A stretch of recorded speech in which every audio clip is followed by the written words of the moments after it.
welcome to my channel. I am Zodiac Bandit, and today we're going to be recapping episode 96 of Campaign 3 of Critical Role.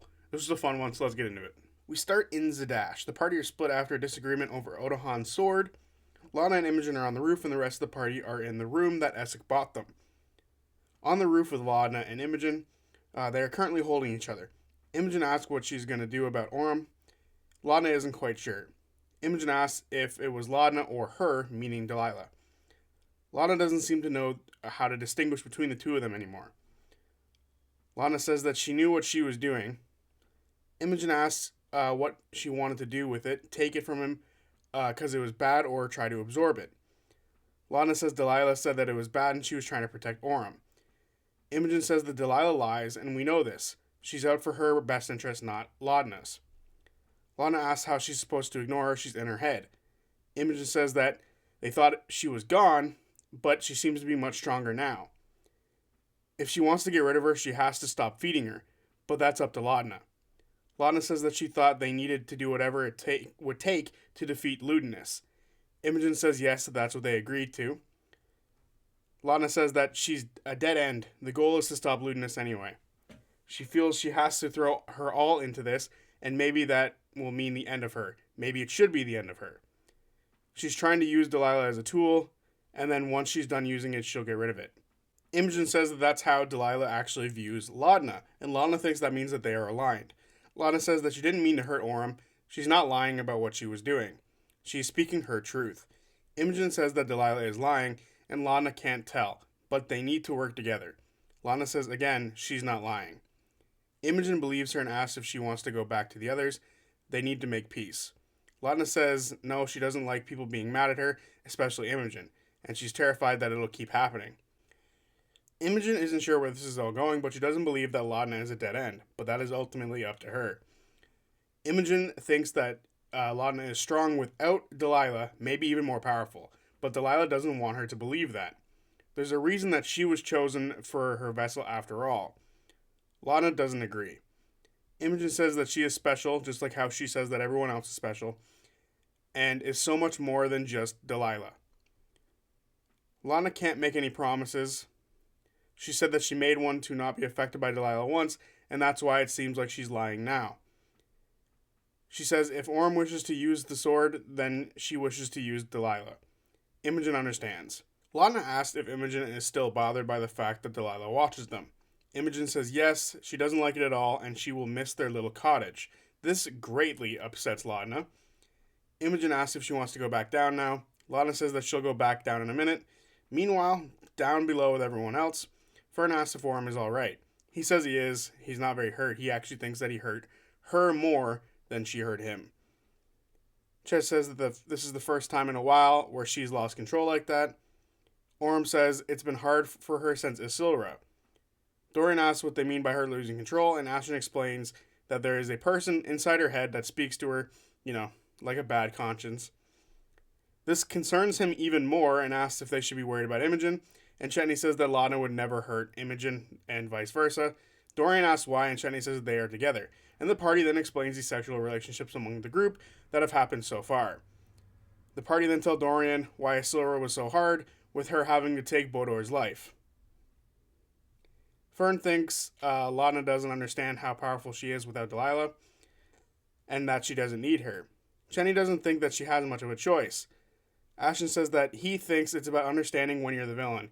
He thinks Laudna knows that she's the villain, but doesn't understand that there is power in not being one.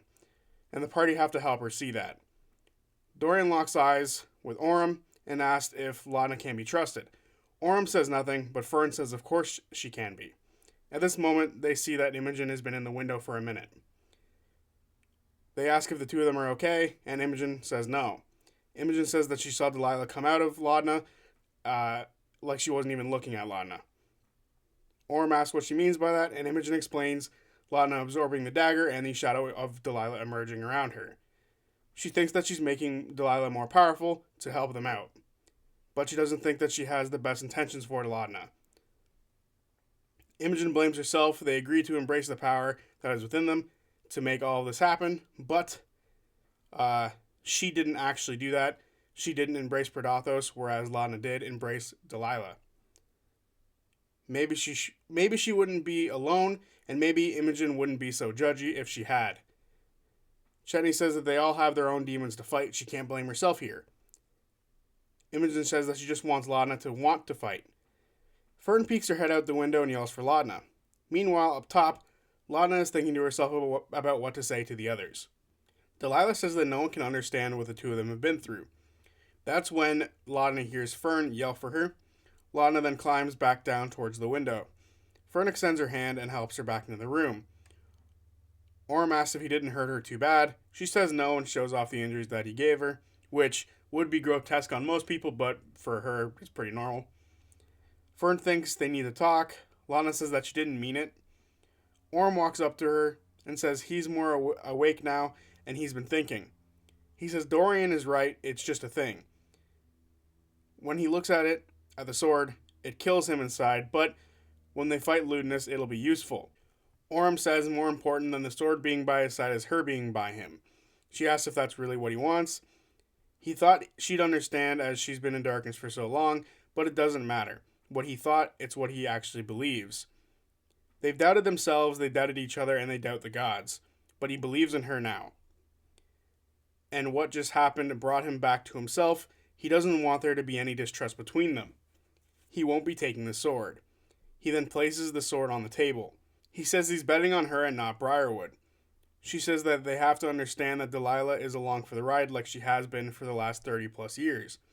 Orm says that she survived that long and now it's her time to carve out a part of history. Laudna asks how the rest of them feel. She understands if they aren't comfortable with her being around.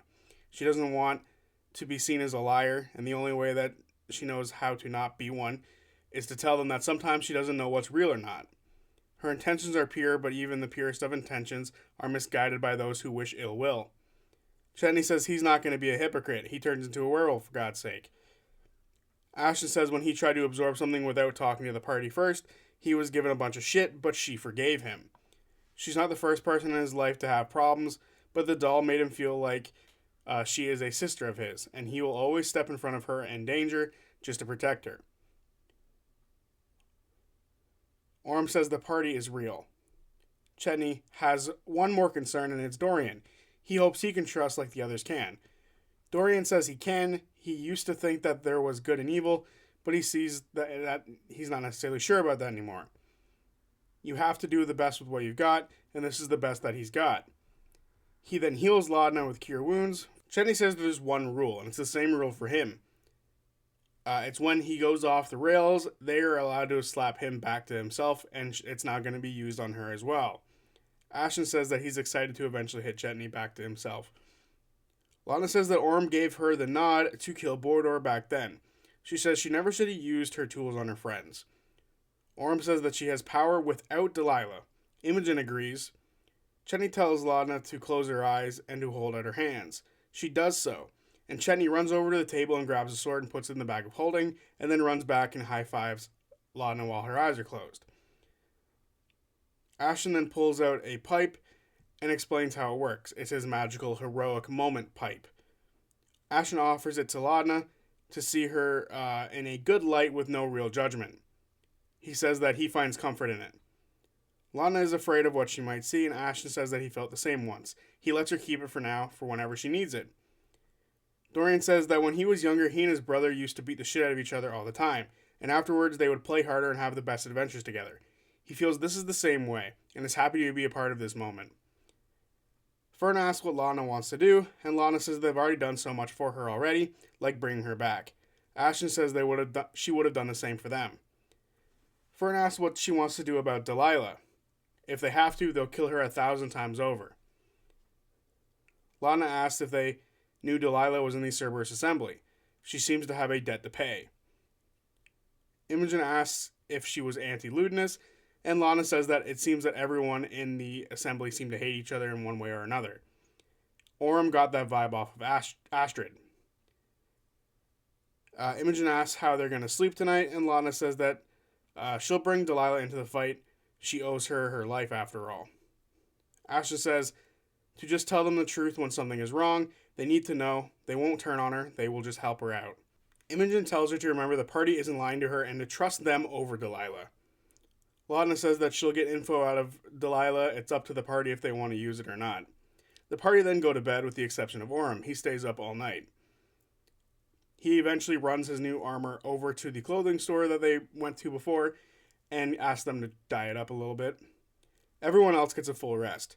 Dorian eventually got up and made some changes to his flute and is now using Bertrand's blade instead of the axe handle that was on his flute before. He activates the sword, giving himself a death save already, but has a +1 to his attack rolls. As Chetney and Orem, because Chetney also woke up early to go get some stuff, come back, they run into Seth, Essek. He notes they are taking a prolonged rest, and Orem says that it's been a rough few days. Essek says that it's fine and he'll be ready for them whenever they need to go. Chetney asks where they're going to be going towards once they're ready, and Essek says they're going to be going to a frozen wasteland. There's very few places with any population there, so they have a specific place in mind.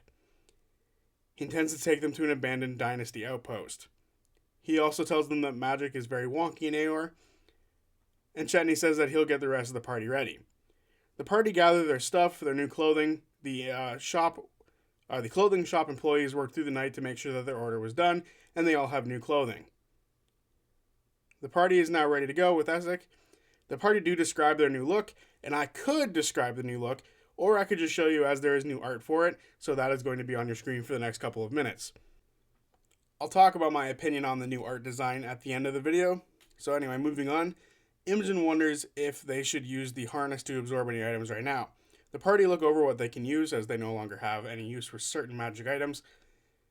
While looking over everything, Ashton gets a old ring of protection from Imogen, giving him I think it's +1 AC. And they're also going to be using Orem's old ring of protection to be absorbed, and Orem will be the one to take it. After a few minutes, the ring is no more, and Orem gets a +2 to his hit points permanently and has advantage on attack rolls and saving throws. However, because he has a point of exhaustion, that's just flat. The party doesn't risk using the harness anymore because it could break. Chetney says they should get going. Seth is waiting for them, and he can be a bit of a bitch when he's impatient. As they go to leave, Seth is at the door, and he says that he has very keen ears. Essek drops his human form, which was Seth, and says that they are about to travel to the crash site of Aor, which is an ancient, powerful floating city that dates back to pre-Calamity. They challenged the gods and were smited down for it, and they've been lost until recent times.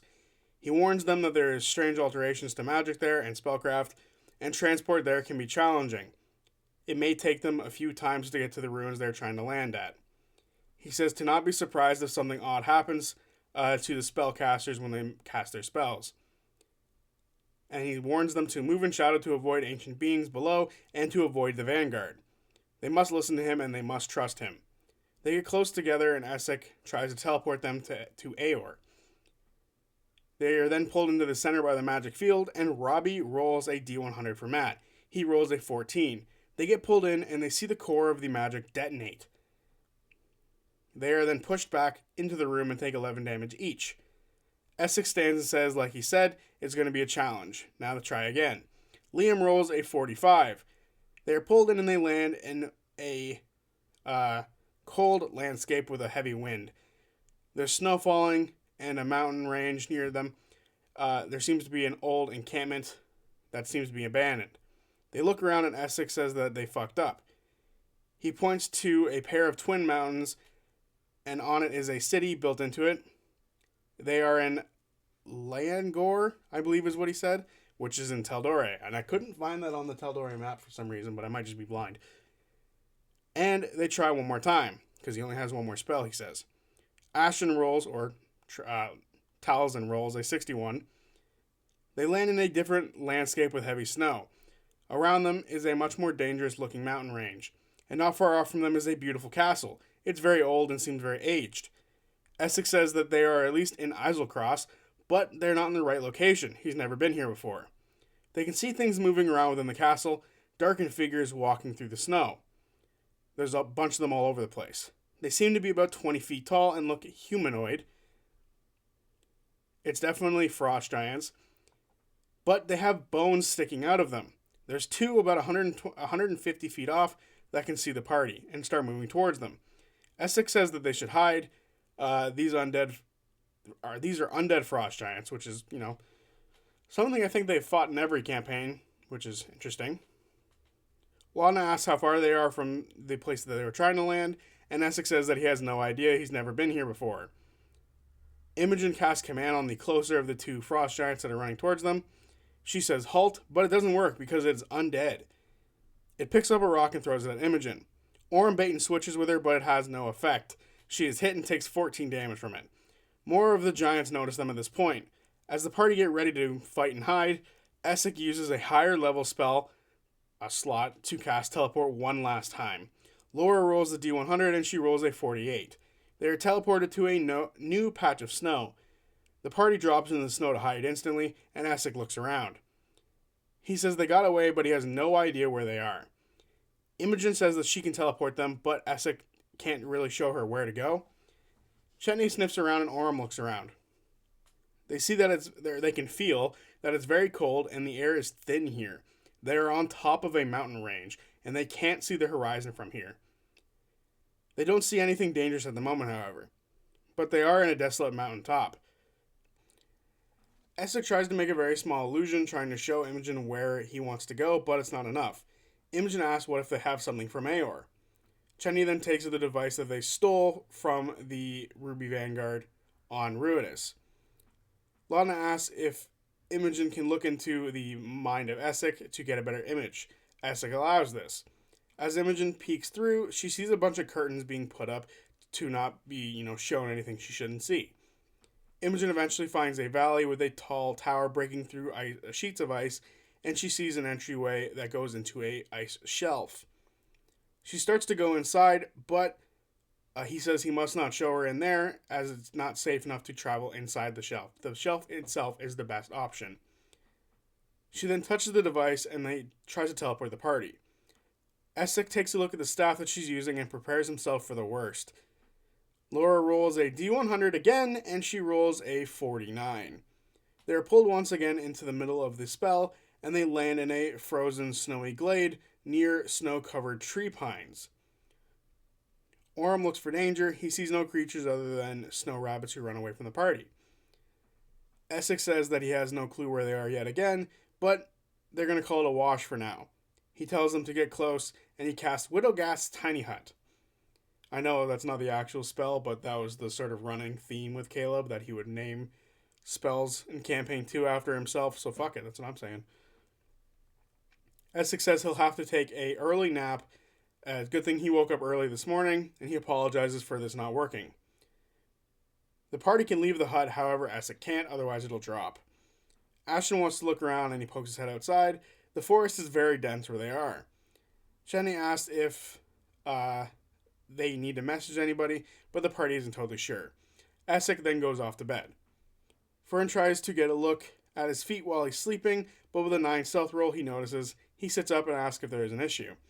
She tries to come up with some sort of excuse, but she just walks away. Chetney goes hunting and bags a boar. He takes it back to the others. Ashton, meanwhile, tries to climb up a couple of trees, but he keeps falling off because he rolled a natural 1. Fern then climbs up the tree with a 14 on her athletics check. She leaps up and grabs the top of the tree with no problem. She can then see over the tree line. She sees that they are on a hillside slant. They seem to be in a valley that leads to a massive mountain, and it looks at the base of the mountain there is a large city. They have no idea where they are, and it looks like it could take a few days to get there, so traveling there is not worth it. They all head back to the tiny hut. Chenny has cleaned the boar and begins to cook it. Essek sits up and smells it and asks if there's any extra pieces.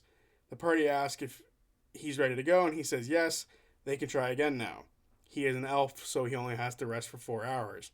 That is how Matt Mercer rules it. And I totally agree. Just so we're clear. Fern tells the party what she saw, and while she was on top of the mountain, or the treetop. Fern asks Essek if that sounds familiar to anywhere in Islecross. He says the only city that he can think of is actually near water, so it definitely wasn't it. They eat up, and they get ready to try again. He casts Teleport, and Marisha rolls a 53. They are teleported to the edge of a mountain slope, and they have to grab onto Essek again for him to try again, where they finally do. And Travis rolls the D100 this time and rolls a 96. They land and they see the landscape around them is similar to what Imogen saw in her mind, or in Essek's mind. She says that they made it, but Essek tells them to be quiet. They look around and see what looks to be a large structure that has been taken over by the ice. There is a dark crack near the shelf, and he says that they have arrived and they need to head inside the cliff. Stealth checks, but Fern casts Pass Without a Trace, so the party gets very high rolls. Ashton with a 20, Orm with a 33, Imogen with a 27, Fern with a 30, Dorian with a 24, Laudna with a 21, and Chetney with a godly 41. That's fucking insane. Pass Without a Trace is just so cracked. They follow Essek down into the entrance going into the cliff. Orm sees fur patches on the ice. They seem to be fur beings holding onto the ice wall. As they walk, the ground cracks beneath them a little bit. The path gets smaller and smaller as they walk. They look up to the ceiling and they can see more of these white furred creatures occasionally moving a bit. Orm sees that these creatures are about 8 feet tall and they have very long fingers. And they also have bulbous noses. They are ice trolls. There's about half a dozen as they move down the path. They don't seem to be bothered by the party, however. They seem actually rather thin, as if they're hungry and storing energy. Eventually the party is in a single file line. It goes Orm, Chetney, Fern, Ashton, Essek, Laudna, Imogen, and then Dorian at the back. A few minutes going down this path and the single file isn't enough anymore. They need to start crawling. Chetney says that Orm should go and scout it out, and Orm agrees, but it's pitch black and he can't see. So Chetney says that he'll go instead. He takes 50 feet of rope and he pushes forward alone in this little crawl space. Chetney tells the party once he gets to the full length of 50 feet that it seems to be fine. The party then move in after him. Chetney keeps going forward a little bit before he eventually reaches a drop-off, and he tells the party to stop. Essek asks them if they have a way to climb down. They actually ask Essek how far down it is, and Essek says that it's about 100 feet down, so they need about 100 feet of rope. Chetney asks how many times he's been here before, and Essek says he's been here about 3 or 4 times. Chetney looks down and sees a bunch of pittons that have been left behind by an older group. Laudna gives Chetney an immovable rod, and using the pittons, Chetney sets up a rope way down. Chetney goes down until the pit opens up a bit more. He can see all the way down. It looks like a ruined courtyard with massive fallen pillars, crushed towers, and a bunch of frozen furniture. It's still and very cold. He sniffs the air below him, or he sniffs the air for anything below him. He rolls a perception check of 17. He can pick up a unique musty smell. It's like the old dust never turned to mildew here. There is no scent of a creature and there is no movement. Chetney takes out 50 more feet of rope and then uses it and attaches it to the other rope and goes all the way down. Imogen asks if it's safe in his head. Chetney says yes, but there's a bit of a fall, so they better not slip. Imogen then makes 3 balls of light so that no one is blind. The party starts going down the rope and eventually they reach the bottom. There is a frozen rope nearby where they landed. Chetney can't see any footprints around, but Orm can, because he has stupidly high perception, and he sees what looks like they could be footsteps or skid marks across the ground. Beneath them are mostly ancient bodies. However, there are 3 more bodies that are not as old. They look like corpses rather than just skeletons. The flesh has been taken off these bodies, and their legs seem to be broken as if they fell. Essek warns the party not to touch anything brown down here. It's not dirt, it's fucking mold. And for those of you who know, you know. Orm asks if he knows the new bodies that are here, and Essek laughs and says that he does. On his first journey down here, his allies made sure that they weren't followed. At this point, everyone at the table realizes that those are the dead tomb takers that were killed off by Ford in Campaign 2, and in one of the most badass sequences in all of Critical Role. Chen uses the monocle to detect magic, and there is no sign of magic on the bodies themselves, but there is a constant haze of magic all around them, and it's very alien. Essek tells them to follow him as he knows the way. They reach an archway with letters on it that say, that only Laudna can read, and it says the prodigious ward. Essek leads the party forward to an opening that looks like a darkened city. Parts of it have been swallowed up by the ice, and there are faint blue and green lights all over the place. Ashton asks how many people have been down here in the last 100 years. Essek continues to lead the party through the city. It's got multiple layers to it, as if there's multiple street levels, but the city seems to have a tilt to it in some areas. They eventually find one of these light sources, and it's a very similar magic dome to what Essek made before. Chenny asks if Essek is anticipating lewdness nearby. Essek says no. Where lewdness is, Essek has never been there before. He knows the place in the area before that one. They continue through the city and see an amphitheater which has a glow coming from it as well. And there seems to be aqueducts running with running water. It reminds the party of the temple they found on the moon, and they tell Essek of it, and he wants to hear more of that later. Orm asks if there's any danger here, and Essek says yes, ancient horrors that have been around since the Age of Arcanum, and they've been released. The party asks about the light sources, and Essek says that they are magical domes that hold many people within them from the Age of Arcana, locked in place. He isn't sure if they're dead or not. The party want to check it out, but Essek says that it's very dangerous. They start going towards the theater anyway. Imogen asks about these strange magic effects in the area. Is it just minor, like losing her hair, or is it more serious? Essek says that the worst thing that ever happened to him was he was turned into a fish and was having to be carried by his partner. He just says that it can get very strange. Fern asks if there's any way to save the people within the domes, and Essek says no. No one knows really how to do it, and if there was a use for them, the assembly probably would have found a way by now. They get to the theater and they can see, before that, they get to the theater, there's actually some stupid high fucking stealth checks. Like, I don't think anyone was below 25 on the stealth roll. They see ancient bones and bodies and ancient clothing throughout this amphitheater. They all have been mildly mummified. They see many more corpses as they move inside, and they eventually get to a glowing dome with a figure with her arms outstretched. Chenny touches the dome and casts Grim Psychometry on it. He rolls a 17 history check.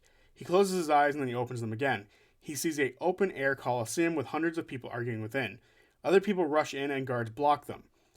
He sees a human female yelling in a language he doesn't quite understand. She has a sense of authority here. As the voices stop yelling, there's a flash of white, and he sees her holding her hands up as she is in the dome. He then explains what he saw. Imogen asks if she is still alive in there, and Chenny doesn't know. Ashton says that he glows blue every time time slows down for him. Ashton says that there are definitely signs of time being manipulated within these domes. He wonders if the people are alive, and if they were to be released, would they be okay, or would time pass for them instantly and they turn into dust? Which is actually something they pondered in Campaign 2. Essek asks if they're done here, and Chenny apologizes, but this is a very new place and they're excited to see it more. Essek says that's why they need to move, and he points off into the distance and see a creature moving about. The party then leave and go back to where Essek was leading them. They see some buildings and rubble that used to be buildings. There's also rocks shooting out of the ground as if it's been impaled. Different forms of destruction throughout the city. They see long dead trees, and right near them looks to be an overgrown garden that has a bit of gray to it. Essek says that this is new, and there's a skeleton reaching forward on the ground with very heavy robes. Orm looks at it, and it looks like it is still, but after a second he notices that it is in fact moving, incredibly slow, to the point where most people wouldn't notice except for him because he has a 33 passive perception. However, this skeleton has a necklace on it. Imogen uses telekinesis to remove it from him. It has a purple gem on it. Imogen asks if it is okay to touch, and Essek says that was the first thing he told them not to do, which was don't touch anything. He says do what they want, he has a way of escaping if he needs to. Laudna then uses Mage Hand to fully grab it. They continue moving forward behind Essek. He takes them into a gap that leads into a well-kept chamber. There's a platform in the center of the room. Essek says something dangerous was here before and now it's gone. The party look at the platform and it seems to have been broken a little bit. There is a broken pickaxe on the ground, and it seems someone came through here and took something, maybe the Vanguard. There's also an exit tunnel in the room that has been collapsed. The party asks Essek what they're going to do now, but Essek says that he is actually the one that did this last time he was here. He then moves the collapsed rocks to open up a new path to an archway. This archway has a half broken door, and the other door is closed. Behind that is another massive chamber, much larger than the one that they were in before, and it's well lit. At one point, it could have been the core part of the city, but it's been very destroyed. The streets have an upward curve to it, as it leads to a massive hole. It looks like a rock burst through the ground upward and then was pulled out. Essek says that they have arrived to the Genesis ward. The party know the enemy could be here, so they need to be careful. Chenny sniffs around, a perception check of 15. He smells a metallic smell in the air. It's more rust than blood. And he can smell the scent of hard water. The temperature in this ward fluctuates as they walk through. Essek says he doesn't know where the cultists may be, but they are somewhere within this ward. This ward is massive. He does know of the central part of this ward that connects to other parts of it. Laudna asks what the plan is when they do eventually find Ludinus. Chetney says that he's here for something. They could slow him down or destroy whatever he's after. Ashton suggests trapping him.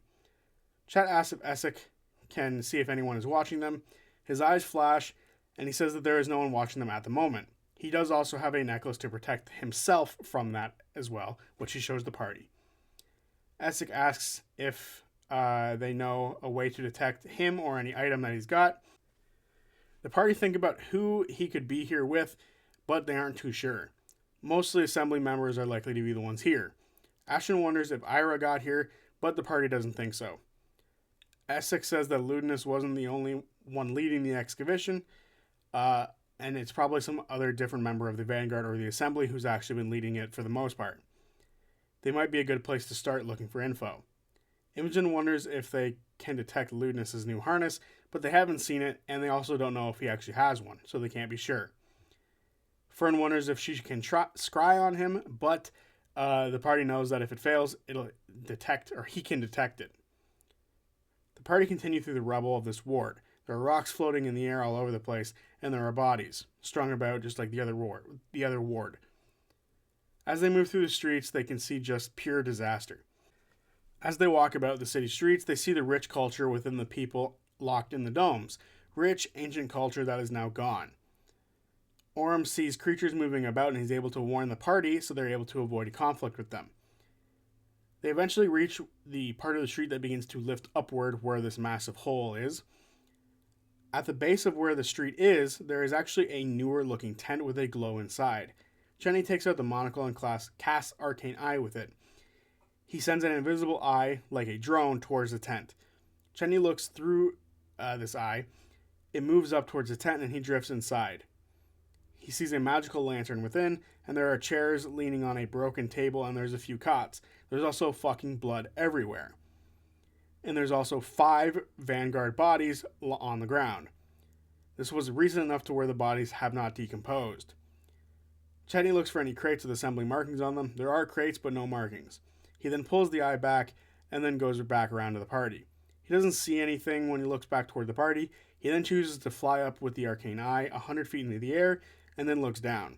Again, he doesn't see anything, but he eventually does see the expansive size of this ward, and it goes on forever in all directions, seemingly. He sees hundreds of dome lights throughout the ward, as if it's a cloud of fireflies. He also sees a massive jagged hole in the center of the ward, which is where the street begins to curve upward. Chenny flies the eye back down to the party and tells them what he saw. Some of the party want to look at the tent, and the party start moving towards there, and they should all stick together because, fucking pass without a trace is great. Stealth checks as they move forward again. The lowest roll is 19. Pass without a trace is cracked. The party reaches the tent, and it has a little bit of a lean to it as it is sitting on the curving streets, but it's not too bad. Chetney and Imogen go inside. Everyone else stays outside and waits. They see the 5 bodies, 2 human, a gnome, an elf, and a halfling. All of them are carved up pretty badly. Chetney looks them over and investigates them with a natural 20. He sees the bodies are less than a week old. He sees that they are all sitting, and based on how the cuts look, there was a struggle between this group. Whoever did this had fun doing it as well. The elf has the least amount of blood on them and is holding a dagger, but that dagger is in their own throat and the elf is smiling. Imogen removes the blade with telekinesis. It looks like a regular utility blade. The two see the smile on him, and Chetney wants to use grim psychometry again, and he does so, rolling a 19 history check. He sees flashes of study, he sees flashes of figures leaning over tables, flashes of conversation and arguments. The elf then touches their forehead, and there's another flash. The elf is then waiting. There is a conversation that happens that leads to confusion. Another flash, and Chetney sees the massacre, with the elf having unnatural strength, beyond the capabilities of what their physical form would show. Cutting the bodies up as they try to defend themselves, but they simply can't. Another flash, and the elf is left alone, standing. They carve something into their own chest, and then stab themselves in the neck. Chetney then takes a minute after this vision ends. He then opens the shirt on the elf, and they see 2 overlapping rings with lines drawn through it. It looks like some sort of sigil, and the cuts go deep, through the rib cage. He asks if Essek has ever seen something like this, and a bunch of the group comes inside the tent. Essek hasn't seen anything like this. Laudna, even with her eyes of the runekeeper, can't understand what the sigil says. Essek apologizes for not knowing. Chetney copies it down on a piece of wood just for later if they need it. Laudna asks if Delilah has seen it before, and she says that she doesn't have any sort of idea what it is. It could be some sort of ritualistic thing. She then tells the others what Delilah said. Laudna then rolls Arcane to see if she can understand it better just from that sort of point of view. Imogen looks to see if it was carved anywhere else on any other bodies, and there isn't. Laudna rolls a 25 on her Arcana check. She doesn't actually think that it's runic or a spell glyph. It looks more divine than anything. Chetney says it seems like something was in his head. He thinks Imogen should open her mind to see if anything's around, but Imogen's kind of worried about that. Orm outside hears the faintest sound of grinding, stone on stone. Perception check to pinpoint it, and he rolls a 23. Why do we ever ask Orm to fucking roll perception check? It's going to be insane. It seems to be about 100 feet away from him. He tells the others the party try to hide outside of the tent. They believe that is going to be some sort of beacon for this thing. Ashen then casts Pass Without a Trace for the party. Fern, Laudna, and Imogen stay close to Ashen. Dorian, Chetney, and Orm go off on their own. Stealth checks. 27 from Chetney. Natural 1 from Laudna. Dorian with a 23. Fern with a 19. Imogen with a 24. Orm with a 9. And Ashen with a 30. The party see a tall, thin, lumbering humanoid creature dragging something behind it. The thing it's dragging seems to be some sort of statue-esque stone hammer. The creature is moving towards the tent. It's about 15 to 20 feet tall. It looks like it had a hood made of its own skin, which is gross, and there's no clothing on this thing. It looks around, and the party see where its chest is a bunch of teeth. It sniffs around, and it can smell something in the air. As it does so, its toothy maw opens up, and 8 translucent scorpions crawl out of it. They skitter around and start to look for things about. Laudna moves back and catches a stone with her foot and accidentally kicks it away from her. She holds her breath for a moment, and that moment passes, but the creatures all start moving toward her. The session actually ends here, and in 2 weeks we're going to have some combat. Let's fucking go. But before that, there is a map, because Matt has to show off the dope-ass map, and it's really, really, really cool. So there you have it, episode 96 of Campaign 3 of Critical Role. I very much enjoyed this. I love the AR area, so I'm very excited to see that. I do want to speak a little bit on how the conversation with Laudna went, because a couple of people were really pissed off that they didn't give her the Ashton treatment, where they all got super cold to him. We're all really pissed off because he didn't hurt anybody but himself realistically in doing what he did, which I guess emotionally hurt everyone else. But Laudna actually did physically hurt somebody and lied to the party about a lot of what she's been doing lately. So a lot of people were kind of upset that they didn't go all full on fuck you, you should leave the group sort of thing. But I do want to say, in real life, you deal with different people in different ways. And Ashen is a much more tough love sort of person than Laudna is. Laudna is a character that needs reassurance, needs to be told that people are standing with her, that people are going to help her no matter what. And that is what happened here. They very much went about that conversation the correct way of sort of aiding her, telling her that no matter what happens, they're going to be with her no matter what. And I thought that that was a very excellent way of dealing with all of this. They don't need to handle everyone sort of doing their own thing in the same way, if that makes sense. So anyone who was a little upset by that, just think the characters are different. They go about things differently for each character, and they handled this perfectly. So personally, I think how they handled the Laudna situation was perfect. So aside from that, overall, very, very, very, very good episode. I very much enjoyed this. It had like late campaign 2 vibes, but that's just because they're in Aor. So who knows? I'm very excited to see more of Aor because this is an area that they didn't necessarily go into in campaign 2. They did go through like the first like court area and then like the first open ward part of the city, but the Genesis ward is a new area, so I'm very excited to see what we get to see from in here. And this creature looks really cool that they're going to fight here at the end. So I do want to briefly talk about how the new designs look. I'm a big fan of them overall. They have incorporated like parts of FCG and each other into the new outfits, with the exception of Laudna and Imogen, who sort of embrace themselves more in these outfits. Like everyone else has like a piece from someone else. Orem, Fern, and Chetney literally have pieces from FCG. And then Ashton took a piece from Fern and FCG.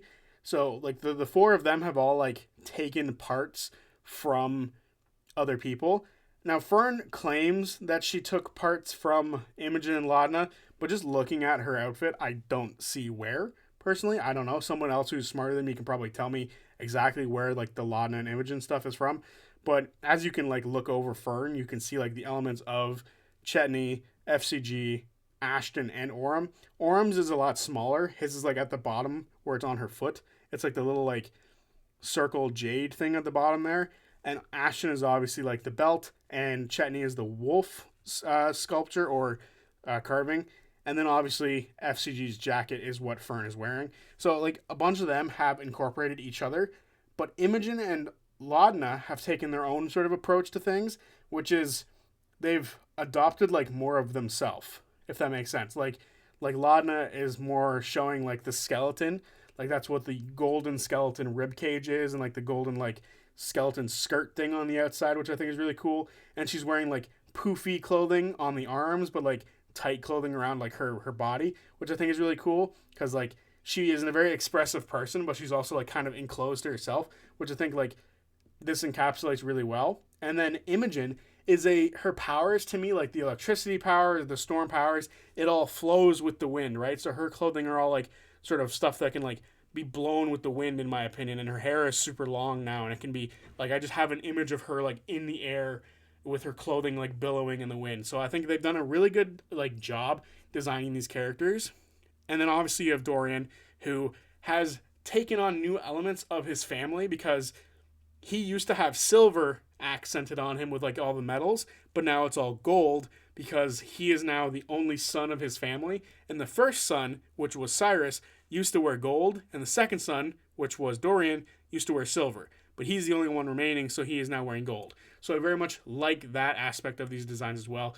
These designs are like the most in character, and that's something I've noticed about like all of the Bell's Hells, is they're the ones who like show themselves and their emotions the most outwardly through something else, through the art they make, through their actions, whereas like other campaigns, the characters would just like verbalize it. These characters don't verbalize a lot of their problems, they show it, which I think is kind of interesting, kind of cool. But anyway, that is episode 96 of Campaign 3. Let me know what you guys thought down below. I will see you guys on Tuesday for whatever video I make next. Peace.